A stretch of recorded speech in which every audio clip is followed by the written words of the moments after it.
The life and career of Old Dirty Bastard is the story of a uniquely kinetic talent, one who stood out even amongst his iconic hip-hop crew. But it's impossible to think about O.D.B. and not linger on just how much more we could have seen the man do. How much more he could have created. The wild card of the Wu-Tang Clan was witty and unpredictable, a shining star that liked it raw and was always himself. But his untimely death of an accidental drug overdose in 2004 at the age of 35 served as a dark end to a life that never colored within the margins. And his last days wound up serving as a reminder that fame and status can dreadfully harm those who haven't beaten their demons. A stable beginning. Young Russell Tyrone Jones, the real name of Big Baby Jesus, also known as O.D.B., came from a stable, middle-class background. He comes from a family where his mother and father were married, lived together, had children. RZA explained in 2020, he saw family life, and I think when you see it, you look forward to having it again for yourself. Most of the Wu are single mother kids. Dirty and Jizza are not, but I think for Dirty, he fell in love early with his wife, and it wasn't easy for him to go visit her. You had to walk through the jungle. There were always dudes out there like, you ain't from this building. It was a war for him to be with her. He knew what was destined for him. They got married, had children, and had that foundation. By the time Jones was rapping with his cousin Robert Rakeem Diggs, RZA, and Gary Grice, Jizza, it was obvious that he had the talent and charisma to go far. The influence of his parents' old soul records found their way into the young rapper's flow, as he developed an off-kilter, sing-songy style that would become his trademark. By the time he'd reconnected with his cousins to form a 9-man group called Wu-Tang Clan. Yo, check this out. It's the Wu-Tang Clan, you know what I'm saying? From the Shaolin, you know what I'm saying? We got Big Poop right there. We got the Jizza right there. We got the Raekwon, the chef right there. You know what I'm saying? Right here. Who's that? We got Method Man right there. We got Inspector Deck. We got Baby U-God. Golden Arms, you know what I'm saying? In the back, we got Master Killer, and we got the RZA, but he not in effect right now, you know what I'm saying? My name is the Old Dirty Bastard, you know what I'm saying? We're gonna give it to you raw in a few seconds. Becoming O.D.B. After the Clan released their debut album Into the Wu-Tang, 36 Chambers, Old Dirty Bastard was already becoming notorious, and not just for his distinctly bizarre rhyme style. He was arrested, not for the first time, in 1993 and charged with attempted robbery. And he was shot in 1994. He gained widespread notoriety a year later, both for the release of his hit debut solo album Return to the 36 Chambers, and for his infamous appearance on MTV, when he went to pick up food stamps in a limousine. For a while, it all just seemed to be par for the course for one of the rap game's most famous wild men, but his life got more and more out of control. He was shot in 1997, and sent to prison for failing to pay child support that same year.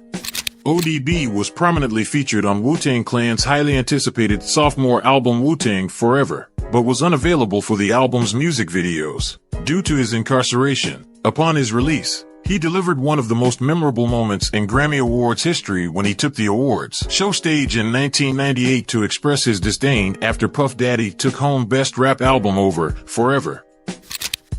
The arrests kept coming. He was charged with assault after an incident with a security guard at the House of Blues in Los Angeles. That was September 1998.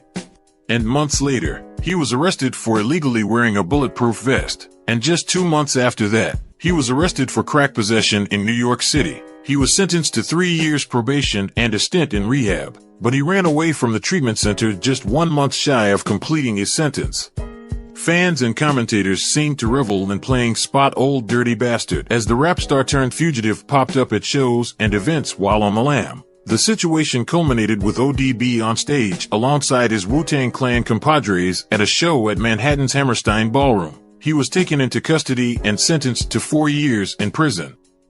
Enabling the dysfunction. Looking back at those years, it's easy to see how Old Dirty Bastard's image and environment helped enable his self-destructive tendencies. The world laughed, his rap group continued, and everyone just believed this was just Dirty being dirty. The cost of working with his kind of genius. It was some of the reason I signed him. Former Elektra Records A.R. Dante Ross said in 2002 of O.D.B.'s troubled personal life, his dysfunction was the attraction. To an extent, you don't come across a character like that too often. He was a calamity waiting to happen. That's kind of the beauty of it. Throughout it all, he'd still managed to deliver strong music. Even though his appearances on Wu albums were becoming more diminished, he'd released the hit Got Your Money in 1999. And the single's parent album, Homie Please, went gold that same year. But now, as he sat in prison, his label Elektra Records began releasing stopgap projects of meager quality. A poorly conceived greatest hits and O.D.B.'s third album, 2002's The Trials and Tribulations of Russell Jones, were merely contract fillers, and did little to re-establish his musical career. By the time of his prison release in 2003, the musical landscape had changed drastically. Russell Jones emerged from his incarceration significantly affected by all that he'd been through. A frazzled and low-key O.D.B., suddenly rechristened Dirt McGirt, walked out of prison into a full-blown media circus, complete with Dame Dash ready to sign the beleaguered rapper to Dash's Rockefeller Records label, pop megastar Mariah Carey on hand to pick him up as he left the facility, and cameras pointing in his face through the entire ordeal. The entire farce was captured via VH1's reality show cameras, with a new album promised.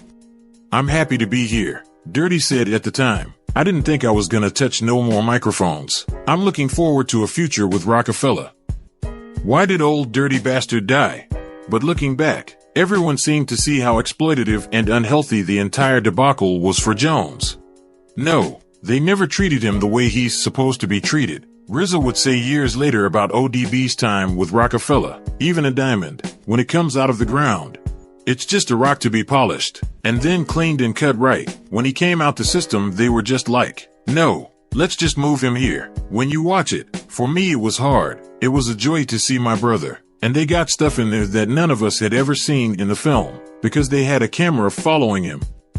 Dirty spent the next few months working on the album, and collaborating with everyone from John B. to Insane Clown Posse. But in November 2004, while at a recording studio in Manhattan, old dirty bastard collapsed and died. He'd complained of chest pains before the session. His official cause of death was heart attack via overdose of cocaine and the prescription painkiller tramadol. He was 2 days shy of his 36th birthday. It doesn't seem like we've learned much of anything in the wake of old dirty bastard's passing. It's been nearly 20 years, and now we watch celebs' dysfunction play out across social media. We ingest reality show dysfunction like it has no effect, but we have to reckon with our appetite for self-destruction.